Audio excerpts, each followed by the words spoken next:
Aristotle. Aristotle was a student of Plato, and Plato was a student of Socrates. While these three renowned philosophers are generally credited as laying the foundation of Western philosophy, only Aristotle was ever a member of the Mathematikoi. In fact, he became a grand master of the Pythagorean Brotherhood.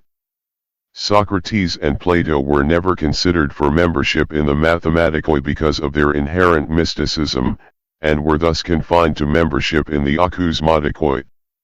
They both denied the fundamental reality of the material world, and instead held that the real world is some postulated perfect realm of forms or ideals and that the material world is merely a sort of shadow of that perfect realm. They professed that knowledge was actually not a matter of learning, but was instead a matter of memory of the perfect realm, which we experienced in the time before our birth.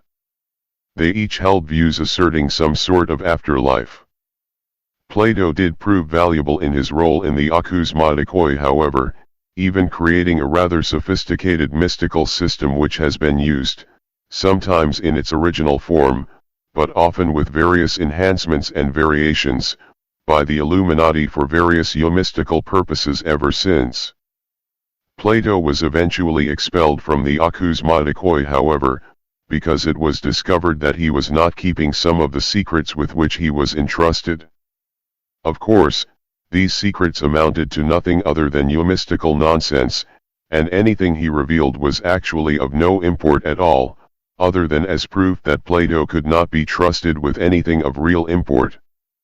Aristotle was born in 384 BCE in the ancient Greek city of Stagira. He went to Athens at the age of 18 to study under Plato, where he remained for 19 years, until the age of 37, around 347 BCE. As a student of Plato, he initially followed Plato's teachings, but eventually rejected the Platonic mysticisms and instead embraced an empirical approach to the study of reality. During his time at Plato's academy, he attracted the attention of the Pythagorean Brotherhood, and in due time he became a member, first of the Akousmatikoi, but later, as he came to reject mysticism, of the Mathematikoi. He is considered by some to be the first true scientist, and his writings and significant contributions covered such diverse subjects as physics, metaphysics, biology, zoology, poetry, theater, music, rhetoric, logic, linguistics, politics, government, and ethics.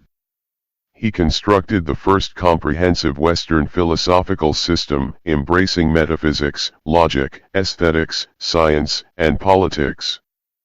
He was appointed Grand Master the same year he left Plato's academy.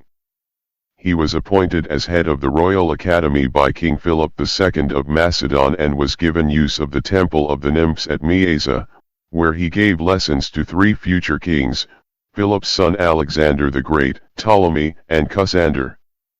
This gave him the opportunity to attempt to influence these men in ways favorable to the goals of the Pythagorean Brotherhood. It should be noted that as payment for his service at the Royal Academy, Aristotle requested Philip II to rebuild Aristotle's hometown of Stagira, which Philip had occupied and destroyed in 348 BCE, and also to free and resettle those inhabitants who had been enslaved, and to pardon those inhabitants who had been exiled. Not only was this request granted, but many new buildings and improvements were made. Such was the value placed upon Aristotle's teachings. Aristotle had to deal with Alexander carefully. His teachings had to please Philip, or he would be in danger of losing his position, if not much worse. Aristotle and the Brotherhood wanted Philip, and eventually Alexander, to rule their subjects with justice and kindness, and ultimately wanted the same for all peoples.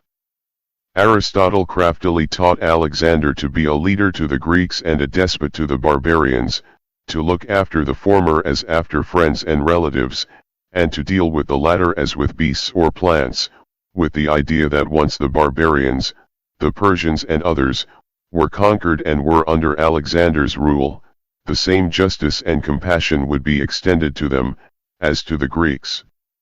Aristotle's teachings played a large part, along with the strength of Alexander's army, in Alexander's successes as a ruler and military leader, and in his coming to be known as Alexander the Great. Aristotle eventually returned to Athens, where he established a school in 335 BCE, called the Lyceum. The ostensive purpose of the Lyceum was to teach Aristotelian philosophy and other subjects, and it was quite successful in this.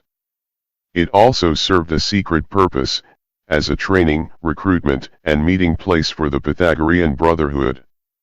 Thus Aristotle's Lyceum was instrumental to the spread of reality-based philosophy and non-mystical thinking, and also facilitated the operation and growth of the Brotherhood.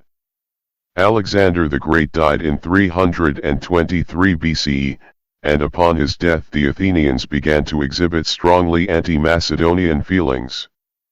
Aristotle began to fear for his life, due to his long association with the Macedonians.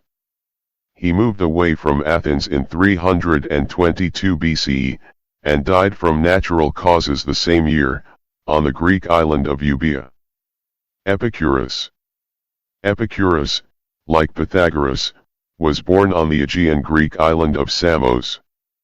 He was born in 341 BCE, approximately 150 years after Pythagoras' death. At age 18 he left Samos to begin a mandatory 2-year term of military service. During his service his family had been forced to leave Samos and to move to Colophon, on the coast of what is now Turkey. His parents were Athenian-born, and all Athenian settlers in Samos were forced to relocate to Colophon by Perdiccas, after the death of Alexander the Great. Upon the completion of his military service he joined his family in Colophon, where he studied philosophy under Nausiphanes, a follower of the teachings of Democritus. It was in Colophon where he was first introduced to the Brotherhood, who recognized and valued his non-mystical mind and philosophical agility. Epicurus eventually created and publicly taught a philosophy and approach to living, called Epicureanism, which was an ingenious eumystical synthesis of the teachings of Democritus and the mathematikoi of the Brotherhood. It was of course, not a revelation of the existence of the Brotherhood, or a full exposition of its teachings, but a philosophy designed to help achieve the goals of the Brotherhood, i.e., the promotion of non-mystical thinking and human happiness. Many elements of Epicureanism were reality-based and grounded in logic and rationality, and its eumystical elements were designed to free mystics from more dangerous mysticisms, and to ultimately lead them toward a non-mystical outlook altogether. Epicureanism eumystically asserted that gods existed, but that they do not concern or involve themselves with the affairs or actions of humans in any way, and that there was therefore no reason to fear them. He also denied the possibility of immortality or any sort of life after death, and held that the cessation of sensation and thought which occurs at death should not be feared. In this way he sought to address and eliminate what he felt were the two fears which did the most to diminish human happiness, the fear of the gods and the fear of death. As is typical with eumystical concepts, the Epicurean concepts regarding the nature and existence of gods was designed to have a different effect upon mystical individuals than upon those who were non-mystical by nature. It allowed mystics to hold on to the God concept, while releasing them from God-based fears and mystical activities such as prayer or worship, and ideas of divine authority regarding morality or ethics. With divine authority removed from such considerations, humans could base their behavior solely upon reason and reality. For the naturally non-mystical, the simplicity of the Epicurean concept of the gods and our relationship to them, on the one hand, when contrasted with the corresponding complex traditional mystical concepts, on the other, often naturally leads to speculations that the gods do not exist at all. To put this simply, it often leads to atheism, i.e., freedom from the form of mysticism which is most insidious and destructive for most mystical individuals. Once this form of mysticism has been conquered, it is usually much easier to conquer any others which an individual holds. An important component of Epicureanism, aside from its doctrine relating to the gods, was its approach to pleasure and happiness. Epicurus defined pleasure as the absence of pain, this state is called aponia, and freedom from emotional disturbance or fear, this state is called ataraxia, and held that such pleasure was the greatest good a person could achieve. He taught that the way to achieve pleasure, thus defined, was through living a simple and self-sufficient life, surrounded by friends. This was essentially a form of hedonism, although it was a hedonism characterized by moderation, so as to avoid the suffering which typically accompanies overindulgence. The following is a translated excerpt of Epicurus's letter to Menoetius, in which he discusses his concept of pleasure. When we say then, that pleasure is the end and aim, we do not mean the pleasures of the prodigal or the pleasures of sensuality, as we are understood to do by some through ignorance, prejudice, or willful misrepresentation. By pleasure we mean the absence of pain in the body and of trouble in the soul. It is not an unbroken succession of drinking bouts and of revelry, not sexual lust, not the enjoyment of the fish and other delicacies of a luxurious table, which produce a pleasant life. It is sober reasoning, searching out the grounds of every choice and avoidance, and banishing those beliefs through which the greatest tumults take possession of the soul. Of all this the beginning and the greatest good is wisdom. Therefore wisdom is a more precious thing even than philosophy, from it spring all the other virtues, for it teaches that we cannot live pleasantly without living wisely, honorably, and justly, nor live wisely, honorably, and justly without living pleasantly. For the virtues have grown into one with a pleasant life, and a pleasant life is inseparable from them. Some of Epicurus's ideas regarding the universe seem remarkably modern. As a follower of Democritus, Epicurus believed that things are ultimately composed of atoms, and that the motion and interaction of these atoms within otherwise empty space determines the events which occur in the universe. The universe itself, he held to be eternal and infinite. He even proposed a phenomenon remarkably similar to quantum fluctuations to help explain free will. He stated that atoms must swerve in an unpredictable manner, and that it is this unpredictable swerve which underlies free will. Epicurus returned to Athens in 306 BCE, after having been selected as the Grand Master of the Pythagorean Brotherhood. He established a school in the garden of his home, simply called the Garden. It was the first Greek school to allow the admission of women as a rule rather than as an exception. Over the gate of the school was this enticing inscription, "Stranger, here you will do well to tarry, here our highest good is pleasure." The garden was very successful as a recruitment tool for the Brotherhood. The disciples of Epicurus were required to swear an oath of allegiance to the core tenets of Epicureanism, and they were organized into a hierarchical structure. Those more advanced in the hierarchy were those who demonstrated non-mystical thinking, such as expressing the idea that there was really no reason to hold a belief in the gods. Once Epicurus was convinced that one of his followers was a fit candidate for membership in the Brotherhood, he would appoint someone to tell him or her of the existence of a secret organization, and to invite him or her to join. Everyone who was so asked, answered in the affirmative, and all went on to become fully inducted into the Brotherhood.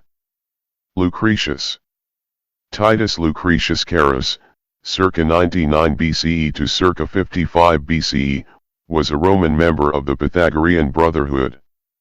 He was a poet and philosopher, and would often refer to the Enlightened Brotherhood, in Latin, as the Illuminati.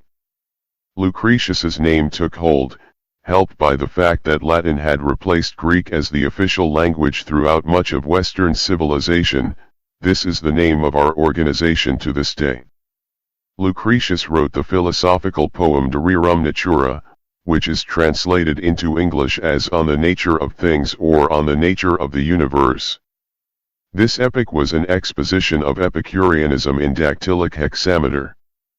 This ancient poem, describing a remarkably modern worldview, served as a catalyst of the Renaissance, the Reformation, and the Enlightenment some 1500 years later, when the Italian Illuminatus, Gianfrancesco Poggio Bracciolini, found a copy in January 1417. As an Illuminatus, Bracciolini already had a copy of the poem, and simply stated that he found it in a German monastery. In fact, he ostensibly found several ancient documents in a similar way.